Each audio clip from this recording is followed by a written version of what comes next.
Kyle, with you running the Brickyard 400 will be back the first time since 2020. With you running the Indy Oval in May, do you kind of have a different perspective at racing that on that track and especially on the Oval? You going back in a stock car?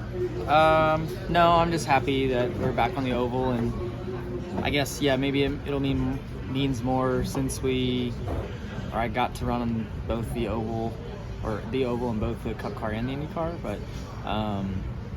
I just think it's good for the sport. Being back on the Oval, I think that race means a lot more on the Oval. So, happy to have a crown jewel race back, and hopefully we can have a good showing.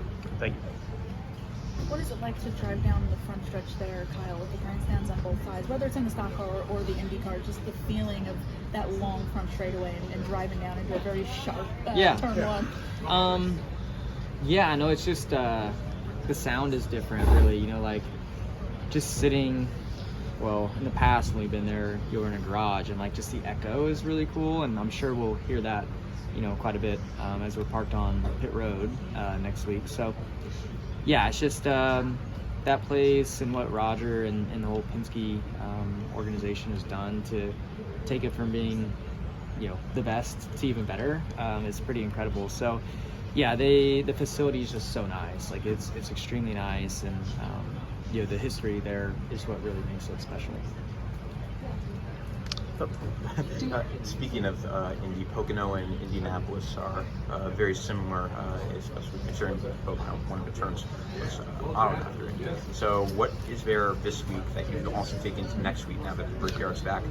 I don't think there's anything similar to it. So, even the corner that they say is modeled off of it does not. It's not. So, but I'm sure there's something to always be taken from each weekend. So I'm sure that the team will learn something. But we'll see. I don't know. I didn't get to do the test or anything like that. But I think our cars have been pretty good on your bigger style tracks. So I would hope that we're strong next week as well. And now now that you were able to do the Indy 500, does going to Brickyard for the stock cars, do you think you have an extra leg over the rest of the competition with you? No?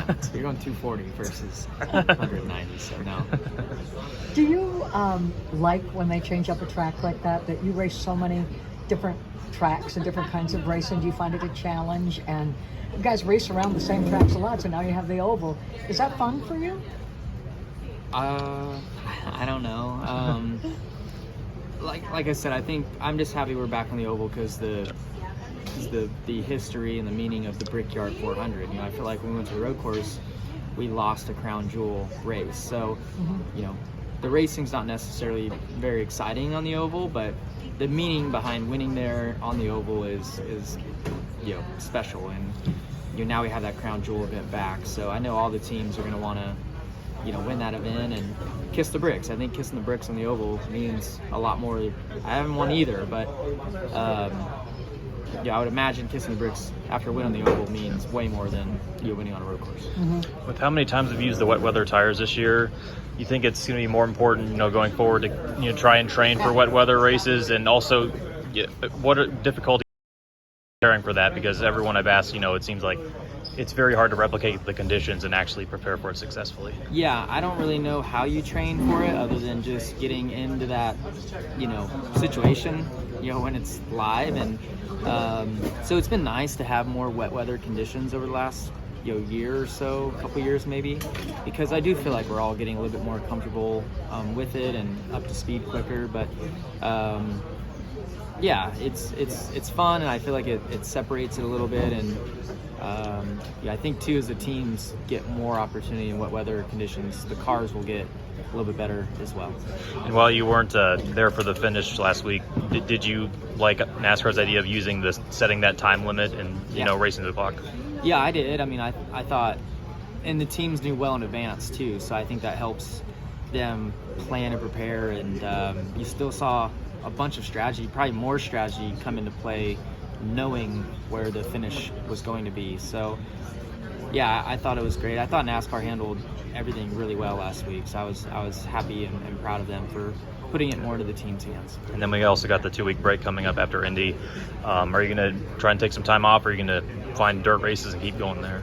We'll definitely have time off. We're gonna leave Monday after the Brickyard for Italy for, I don't know, 8 or 9 days, and then come home straight to some dirt racing. So yeah, get a little bit of good mix between it. All right, thank you. Kyle, I think Jared Haas with Frontstretch.com. Come back soon for more great racing videos. And if you like us, make sure to hit that subscribe button.